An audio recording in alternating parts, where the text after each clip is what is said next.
It was just another day, a dull grey morning. Working days, well, they're just a part of life, aren't they? You can't avoid them. I was on my way to my uneventful, soul-crushing job, wondering how I'd ended up here. A guy who seemed fine on the outside, but inside, completely alone. My life had somehow slipped into this routine. I divorced a long time ago, and since then, my personal life was practically buried. But then, out of nowhere, came a shock. A blow I wasn't prepared for. I hit a person. My heart stopped. What was happening? It all felt like chaos. I quickly snapped back, trying to regain control. I got out of the car, and there she was, the girl, covered in blood. My voice was shaking as I yelled for someone to call an ambulance, praying for help. I checked for a pulse. At first, I felt nothing. But then, just as I was about to lose hope, I caught the faintest rhythm of a heartbeat. I could feel it, weak but there.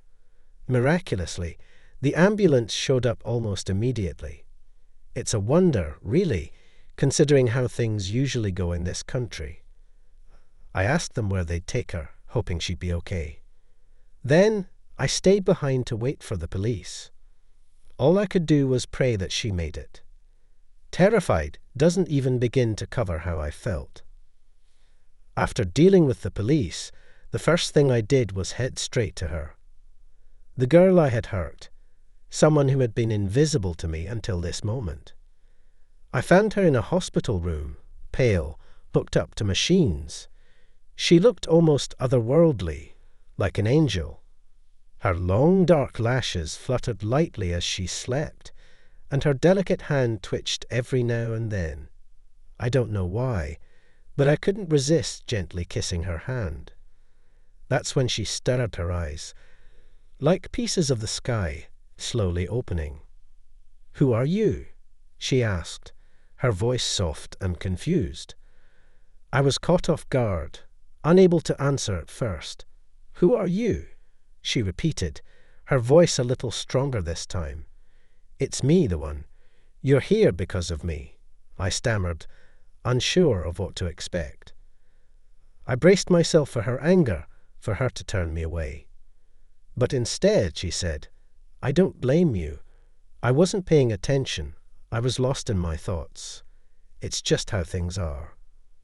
And in that moment, a small smile tugged at the corners of her lips, lighting up her face like a warm sunrise. We spent the rest of the time talking, and by the end of it, something had changed. I found it, the one thing I hadn't even known I was searching for, happiness. She's lying in a hospital bed now, and here I am, on my way home, thinking about her, her beauty. Time passed so quickly, almost unnoticed. At work, all I could do was count down the hours until I could see her again. On another day, I bought her a gorgeous bouquet of flowers and rushed to the hospital. I knew today was the day she'd be discharged, and I didn't want to be late. By the time I was discharged, I had already fallen for her, and I thought she felt the same way about me. But, as it turns out, I had imagined everything. I was in a rush, afraid I'd miss her. From a distance, I spotted her, slender, wearing a light dress. She looked so delicate, like she could float away in the wind. My happiness, my angel. I watched her, and tears welled up in my eyes, tears of joy. I imagined holding her in my arms, kissing her once more, never wanting to let go. But then something shifted. A figure appeared behind me. I didn't pay it much attention, but then something happened that made my stomach drop. My girl, my own girl, turned to this figure and kissed him, passionately. It was clear this wasn't their first kiss, and that's when I recognized him. It was her doctor. I don't know how my legs stayed steady.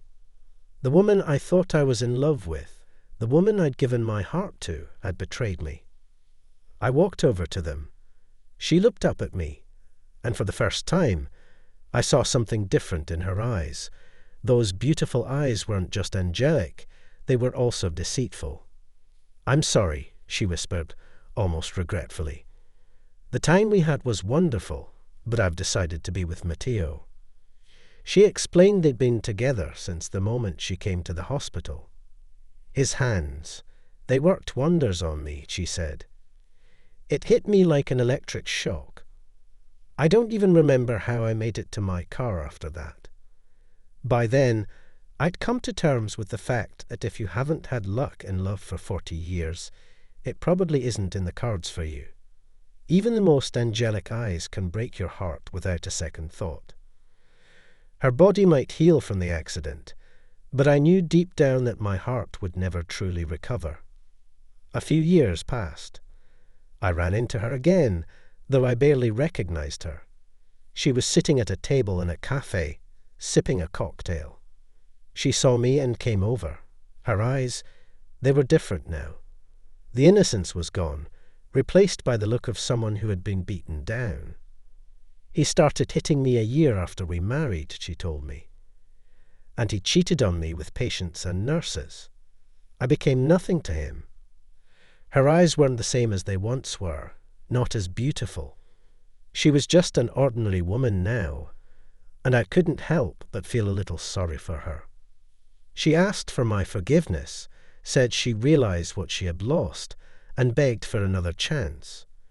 She wrote her number on a napkin and told me she'd be waiting for my call. I promised I'd think about it. But when I left the cafe, I tossed that napkin in the trash. Deep down, I knew I would never call her.